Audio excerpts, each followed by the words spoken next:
Can you tell us a little bit about Banner Health? How many and what type of facilities do you have, and where are you present? Sure. So maybe I'll give a little background on myself also, just to give some perspective. So I'm a family physician. I practice at Banner Health. I spend less of my time in clinical care and spend a lot of my time overseeing the informatics department for Banner Health. Banner Health is a pretty large organization. We're a nonprofit organization in the U.S. We are across 7 states. Our densest distribution is in the Phoenix market, although we're in northern Colorado. We extend through the Southwest and all the way up to Alaska. We've got 29 hospitals, and we have about 200 clinics. We recently had a merger with the University of Arizona Health Network down in Tucson, which brought in a really large academic component to Banner as well. Thank you. So you mentioned 29 hospitals. 21 of those hospitals are HIMSS Stage 7. How have you achieved this? So it's, I think that's a good question. We, back in 2012, we started on that journey to our HIMSS Analytics Stage 7. We had 17 of what were then 23 hospitals that reached HIMSS Analytics Stage 7. I think prior to us there was only maybe 65 or 66 hospitals in the US that had done that, and we had actually critical access hospitals, 6 of them, all 6 of ours, that made it to the HIMSS Analytics Stage 7 level, which prior to that I don't think there were any critical access hospitals that had made it there.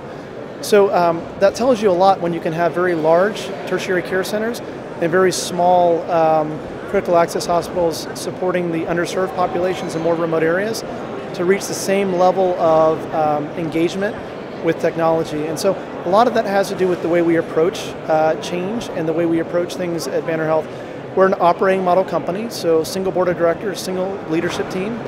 We have a chief medical officer that everything clinical reports in through, financial officer that all the financial pieces report in through, and a chief information officer that everything from a technology standpoint reports in through for the whole system. So what that allows us to do is do a lot of standardization and how we approach things. So the order sets that we develop to support clinical care, the care pathways we put in place, the decision support and rules are consistent across all of our hospitals. So in essence, it feels very much like we have one large hospital with 29 locations, or one large clinic with 200 locations in the way we approach things. Great, thank you. What's your model for working across all your facilities? So it's an engagement model. So part of it is the operating model that we talked about before, but part of it also is we try to make sure there's a clinical driver for the type of things that we're doing. So we tend not to implement technology just for the sake of implementing it. We always track that back to some clinical improvement work that we're doing. So one of the things that we have in place that our Chief Medical Officer, Dr. Hensing, put in place is what's called the Care Management Council. The Care Management Council is a group of clinical and operational leaders from across the system. We're trying to understand what are the types of clinical challenges that we want to tackle to drive standardization in the way we approach clinical processes across the system. So in some cases that may be things like chest pain, in other cases it may be very complex things like sepsis.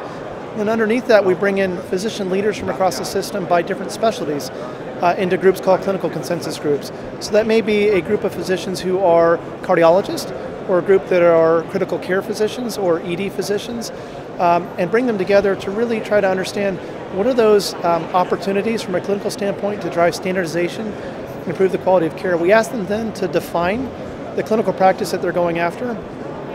We then layer around them process engineering resources, physician and nursing informatics resources, and IT resources to design how we can help support the clinical practice that they're looking to do, and then put that clinical practice in place. And the really interesting thing is we don't change those clinical practices by region or facility. Our approach is one consistent approach. The way you do that, though, is you have to engage physician and nursing leaders from across the system to represent all those different areas so that you can function as one united group. Right. And lastly, you're a value-based healthcare system. What are your main focus areas and why? So a lot of what we're doing is around supporting the triple aim, which is a big concept that's been going on in the US for quite a few years. And the goals of the triple aim are to improve the patient experience so that it's something that's more in line with what they're looking for. And then certainly to improve quality. We think we're very well positioned on the quality piece and are doing some great work there. And then to lower the cost. One of the things that we've really learned that's an interesting thing is a lot of the clinical improvement work that we've done that's driven standardization, we found that doing things the same way actually on its own tends to lower cost. And so that's a lot of the work we're doing. We've taken on more risk for patients than we have in the past, taking on more healthcare plans where we are really responsible for driving high-level quality and making sure that we're able to control the cost and spend in a way that's good for our patients as well. So it's really been, I think, a lot of our focus over the past few years is helping to make that transition. Great, thank you very much. Okay, thanks so much for your time.